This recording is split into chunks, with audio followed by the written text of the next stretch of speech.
경제적 자유를 추구하는 여러분들과 함께 금융 재테크 정보를 공유하는 종합자산관리 채널 머니몽TV에 오신 것을 환영합니다. 금융재테크 머니몽TV입니다. 지난번 월배당 커버드콜 ETF 영상이 나간 이후에 여러분들께서 많이 문의를 주셨던 내용입니다. 과연 커버드콜 ETF에서 원금과 분배금이 줄어들 수 있을까? 이 내용을 가지고 오늘 영상 진행하도록 하겠습니다. 최근 이번 달 초에 들어서 시장이 상당히 조정을 많이 받고 있죠. 미국의 리세션이죠. 경기 침체, 그리고 엔화의 초강세, 그로 인한 엔캐리 트레이드 청산, 이런 이슈로 인해 가지고 S&P 500 지수 같은 경우는 7월 연고점 대비 한 6.7%, 그리고 나스닥 100 같은 경우는 13% 정도 고점 대비 하락했었습니다. 물론 이제 열흘 정도 지난 이후에 어느 정도 다 회복은 됐지만 이 시점에서 봤을 때 커버드콜 ETF의 원금 회복 능력이 너무 낮다.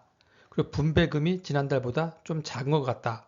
이런 내용들을 많이 말씀해 주셔서 과연 그럴 건지 한번 알아보는 시간 갖도록 하겠습니다. 자, 지난번 영상에서도 제가 말씀드린 것처럼 월배당 커버드콜 ETF 최근에 관심들을 많이 가지시고 계세요. 쉽게 말하면 뭡니까? 똑같은 ETF입니다. 기존의 ETF처럼 주식이나 채권, 기초자산을 매수했죠. 이거를 팔면 뭐 자본 차익과 손실이 발생하겠고 여기서 배당이 나오면 배당 받으면 되겠죠. 하지만 커버드콜의 다른 점이 뭐죠? 미래 투자 수익보다는 현재 안정적인 현금 흐름을 원하는 분들이 많이 가입하는 거기 때문에 동시에 콜옵션을 매도해서 뭘 받습니까? 매수자로부터 수수료를 받죠. 이걸 옵션 프리미엄이라고 합니다. 이거를 쭉 쌓아놔요. 그리고 나중에 분배금 재원으로 확보해 가지고 인컴 수익으로 확보하는 전략이 바로 커버드콜 ETF다라고 말씀드릴 수가 있고요. 그럼 이 월배당 커버드콜 ETF는 안정적인 상품이 아니냐? 예, 크게 봤을 때는 안정적인 상품이에요. 하지만 아까 말씀드린 것처럼 원금이 손실되거나 아니면 분배금이 줄어드는 그런 위험도 있을 수가 있습니다. 그 세 가지만 유의하시면 됩니다. 이게 첫 번째, 확정 분배율이 아니다는 거. 그러니까 ETF 종목명의 옵션 프리미엄 비율은 통상 요새 뭐 10%를 준다, 15% 준다고 많이들 지금 홍보하고 있죠. 하지만 내 투자 원금 대비 확정 분배율이 아니라는 점 꼭 알고 계셔야 됩니다. 두 번째는 비대칭적인 손익 구조죠. 이렇게 콜옵션을 매도해 가지고 옵션 프리미엄을 수취했기 때문에 상승장에서는 주식과 채권의 수익률을 다 따라가지를 못하고 어느 정도 제한을 받습니다. 하지만 하락장에서의 원금 손실 위험은 똑같이 그대로 존재해요. 그러니까 쉽게 말하면 상방은 제한되어 있는데 하방이 열려 있다는 거죠. 별로 안 좋죠, 이 상품이 그렇게 보면. 그래서 최근에 나온 상품들은 차세대 커버드콜 2.0이라고 해서 그 콜옵션 매도 비중을 좀 줄이고 10% 이내로 주가 상승 참여율을 최대한 90%까지 쫓아갈 수 있도록 이렇게 월간 옵션에서 주간 옵션으로, 위클리 옵션에서 매일매일 옵션 만기를 조절해 가지고 그 초단기 옵션, 이거는 이제 일일 옵션이라고 하죠. 이렇게 해서 그 새로운 상품으로 많이 회복은 하고 있습니다. 그래서 이런 내용도 알고 계셔야 됩니다. 세 번째는 여러분들께서 잘 모르실 겁니다. 기초자산에 대한 일치 여부. 내가 가입한 커버드콜 ETF의 구성 종목, 포트폴리오 기초자산과 그리고 콜옵션 매도했을 때 옵션의 기초자산이 같은지 다른지 여러분들 알고 계십니까? 한번 가입하신 분들은 지금 한번 확인해 보십시오. 이게 다를 경우에 가격 변동성이 확대될 수가 있습니다.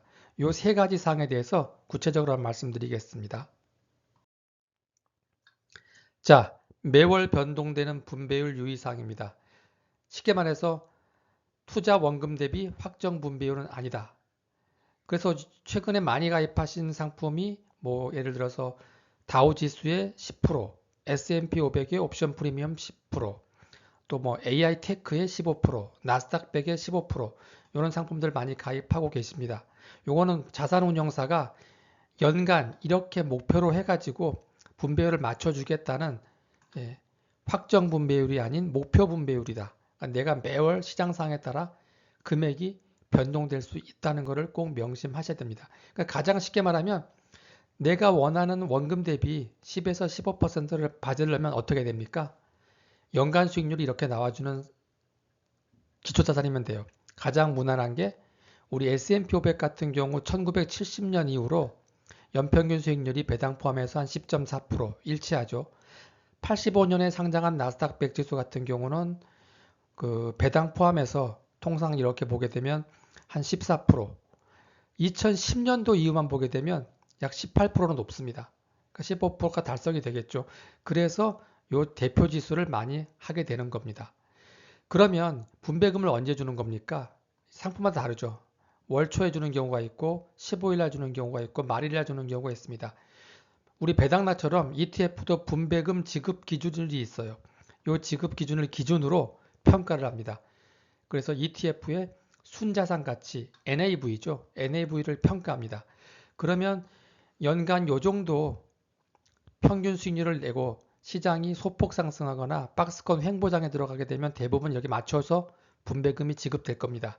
하지만 이번 달처럼 나스닥이 일주일 사이에 조정을 받아가지고 뭐 10% 이상 조정을 받을 경우에 나중에 만약에 분배금 지급일에 내 ETF의 수익률이 떨어지면 순자산 가치도 당연히 떨어지겠죠. 그러면 매월 분배금을 지급할 때 이거를 기준으로 잡기 때문에 분배금이 작아질 수가 있다는 겁니다. 한번 예를 볼까요?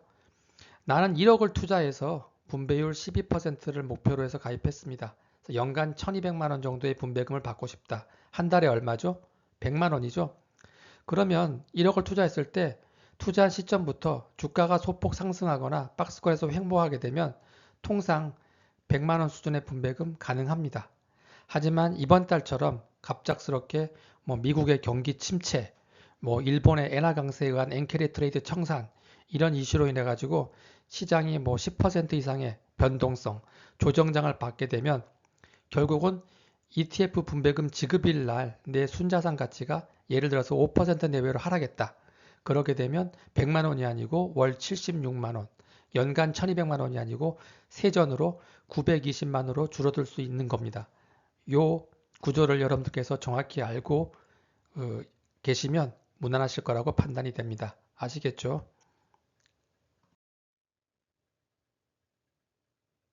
옵션의 기초자산 일치 여부입니다. 이 부분은 상당히 중요합니다. 잘 들어주시기 바라겠습니다.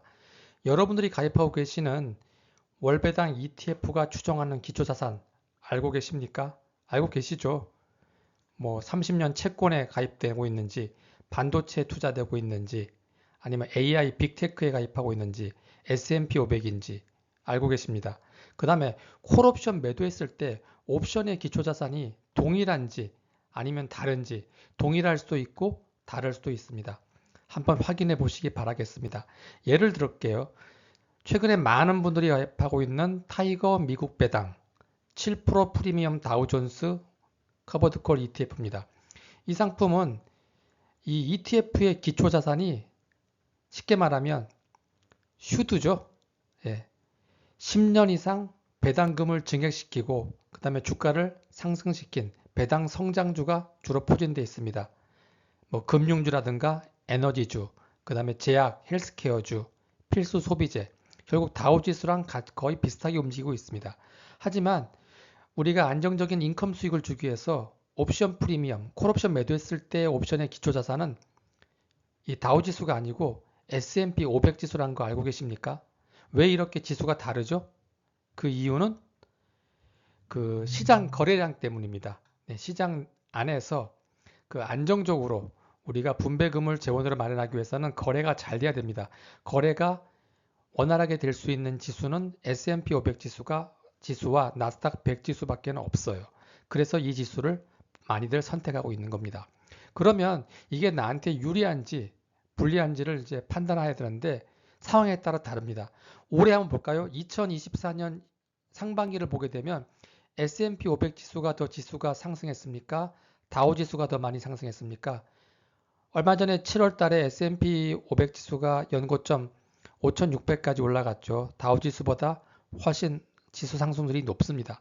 그러면 이렇게 지수 상승이 높은 S&P 500 지수를 콜옵션으로 매도하고 하게 되면 평가 손실이 발생할 수가 있어요. 그 이유가 뭐죠? 이 커버드콜 특성상 투자 수익에 대한 기초자산 상승률을 다 쫓아가지 못하기 때문입니다. 그러면 이걸 무엇으로 커버해야 되느냐? 이 해당 ETF의 이 배당주, 슈드나 다우지수 수익률이 회복을 해줘야 되는데 이 지수가 S&P 500보다 떨어질 경우에는 내 평가 금액은 하락할 수밖에 없어요. 분배금은 일정하게 들어오지만 평가 금액은 조금씩 빠지고 있다는 것을 꼭 명심하셔야 됩니다. 이게 2023년 상반기 S&P 500 지수가 4,000에서 4,800까지 올라가는 그 강세장에서도 이런 현상이 발생했습니다. 그럼 반대로 반대 경우도 발생합니다. 2022년 하반기 같은 경우는 10월 14일 달이 그 저점이었죠. S&P 500 지수가 최저점 3,750위까지 3,570위까지 떨어진 적이 있습니다. 그럴 때는 반대로 평가 금액이 상승했어요. 그러니까 이때는 또 긍정적으로 작용할 수밖에 없죠. 자, 또 하나 볼까요? 최근에 많이 가입하고 있는 우리 코덱스 미국 AI 테크 탑10 15% 프리미엄 커버드 콜입니다. 요거는 ETF의 기초자산이 뭐죠? 종목 10개죠. 예, 빅테크 6개 종목과 AI 반도체 관련 뭐 엔비디아라든가 브로드컴, AMD 4개 종목이 여기 포함되어 있습니다. 그 다음에 요 옵션에 대한 기초자산은 뭔지 알고 계세요? 요거 S&P 500 지수예요. 그러면 S&P 500 지수가 상반기 수익률이 괜찮았습니까? 아니면 우리 빅테크 업종이 더 높았습니까? 빅테크 업종이 한 1.5배 더 지수가 높아요. 그러면 다행이죠. 이런 경우는 상반기 같은 경우는 가입하셔도 평가 금액이 오히려 상승했다는 건 아실 수가 있습니다. 하지만 향후에 또 언제 또 조정상이 발생할 수 모르죠. 뭐 또 경기 침체다, 또 뭐 지정학적 리스크다, 그래가지고 또 만약에 조정장, 또 20% 이상의 하락장을 맞이하게 되면 또 반대로 빅테크 업종이 더 많이 빠지고 S&P 500 지수가 덜 빠지게 되면 평가 손실이 발생할 수도 있기 때문에 이렇게 복잡한 시장 사항을 일일이 체크하기가 쉽지 않아서 우리는 어떻게 월배당 커버드 ETF를 선택하면 되겠습니까? 정답은 단순합니다. ETF의 기초자산과 이게 만약 S&P 500이다 그러면 이 옵션의 프리미엄도 S&P 500. 그 다음에 내가 가입하는 해당 ETF의 기초자산이 나스닥 100이다 그러면 이 옵션 프리미엄의 기초자산도 나스닥 100으로 일치하는 커버드콜 ETF에 가입하시면 되겠습니다. 그래서 해당 ETF와 옵션의 기초자산이 동일한 커버드콜로 가입했을 때 여러분들은 시장의 변동성에 좌우되지 않고 안정적인 현금 흐름을 창출할 수가 있다. 요 점 꼭 명심해 주시기 바라겠습니다. 이해되시겠죠? 자, 이번에는 월배당 커버드콜 ETF 유의사항입니다. 자, 월배당 커버드콜 ETF는 주가가 크게 상승할 경우 역시 콜옵션 매도, 인컴 수익 때문에 수익이 일정 부분 제한된다고 했죠. 이 옵션 프리미엄을 쌓아둬서 그 분배금 재원으로 확보하기 때문에요. 수익이 제한됩니다. 하지만 제가 말씀드린 바와 같이 최근에 나온 그 차세대 2.0 커버드콜 같은 경우는 옵션 만기를 조절을 해서 데일리 옵션을 활용해 가지고 콜옵션 매도 분배 그 기준을 10% 이내로 좁히고 주가 상승 참여율을 90%까지 높였기 때문에 이 단점을 많이 회복했습니다. 괜찮죠?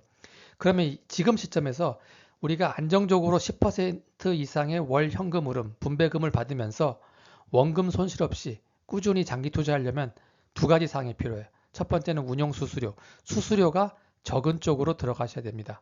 그래서 일반 ETF에 비해 이 커버드콜 ETF는 운용 수수료가 좀 높은데 특히 아까 말씀드린 그 수합 거래, 합성이라든가 아니면 환해지를 걸어놓은 상품을 가입하시게 되면 여러분들은 그 추가 수수료 때문에 처음에 원금 손실이 발생될 수도 있습니다. 이 점을 유의해 주시기 바라겠습니다. 두 번째, 시장 예측 필요죠. 결국 이 상품의 핵심은 뭐예요? 우리 투자 수익보다는 안정적인 현금 흐름, 즉 인컴 수익을 목표로 하시는 분들이 많이 찾는 상품이다 보니까 어떻게 해야지 원금 손실이 없죠? 내가 가입한 상태에서 시점부터 주가가 조금씩이라도 올라가거나 횡보하거나 소폭 상승할 때 기준 가격이 예를 들어서 10,000원인데 10,000원으로 쭉 가거나 11,000원, 12,000원 정도 상태로 유지만 시키면 되겠죠. 그러니까 시장 예측이 중요합니다. 다른 말로 하게 되면 매수 시점이 굉장히 중요하다는 거죠. 어떻게 투자해야 되는지 그 투자하는 방법이 중요합니다. 여러분들 임금 수익 많이 얻기 위해서 어떤 분들은 한 달에 100만 원 이상 받기 위해서 뭐 1억 이상씩 드시는 분도 있고 목돈 5천만 원 이상 드시는 분도 계시겠죠. 하지만 그렇게 하시게 되면 굉장히 위험할 수가 있습니다. 왜? 이 상품은 원금이 보장되는 상품은 아니기 때문에 이 시장 예측에 따라서 적립식으로 만약 1억이면 2천만 원씩 5번, 5천만 원이면 1천만 원씩 5번씩으로 쪼개서 적립식으로 들어가다가 항상 우리나라 증시나 미국 증시나 조정장은 만나죠. 1년에 5% 이내 내외의 조정장은 항상 4차례 이상 오고요. 10% 이상의 조정장은 1년에 한두 차례. 그리고 2, 3년마다 20% 이상의 베어마켓, 하락장을 맞이하게 됩니다. 요럴 때 적립식으로 쭉 넣으시다가 조정 5%에서 10% 사이의 조정장을 맞게 된다. 그러면 추가로 더 넣으시는 거예요.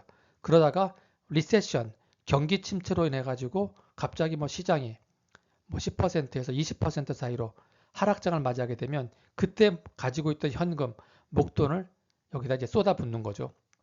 그렇게 되면 안전만리를 확보하게 돼서 여러분들의 월배당 커버드콜은 원금 손실이 없으시면서 안정적으로 현금 흐름을 받으실 수 있는 포인트라고 말씀드릴 수가 있습니다. 하나 더 조금 전문 용어를 말씀드리면 RSI라고 상대 강도 지수입니다. 요 RSI가 30이라는 거는 지금 현재 시장 상황이 주식이 과매도 상태라는 거예요. 사람들이 공포에 질려서 많이 팔고 있다는 거죠. 반대로 70이면 과매수 상태죠. 너무나 많이 산다는 겁니다. 근데 많은 분들은 주가가 상승할 때 들어가고 싶으시겠죠. 막 하락할 때는 공포에 질려서 목돈을 넣을 수가 없습니다. 이게 사람의 심리예요. 하지만 거꾸로 RSI가 30, 이 과매도 구간에 우리는 목돈으로 들어가고 그렇지 않은 상황에서는 적립식 조정장 하락장을 맞이했을 때 분할 매수로 들어가야만 월배당 커버드콜 ETF를 장기 투자할 수 있다. 그렇지 않으신 분들은 장기 투자가 쉽지 않습니다. 꼭 명심해 주시기 바라겠습니다. 자, 오늘 영상 어떻게 도움이 되셨습니까? 좀 어려운 내용이었죠? 하지만 여러분들께서 관심들이 많으신 내용이기 때문에 오늘 이 월배당 커버드콜 ETF 내용과 관련해서 궁금한 점이 있으신 분들은 아래 댓글로 남겨주시면 제가 또 상세히 답변 드리도록 하겠습니다. 또 계속해서 이런 금융 재테크 관련해 가지고 그 좋은 영상 계속 보고 싶으신 분들은 구독, 좋아요, 또 알림 설정 해주시면 저에게는 또 큰 힘이 되겠습니다. 자, 오늘 영상 끝까지 시청해 주셔서 감사합니다. 다음 기회에 뵙도록 하겠습니다.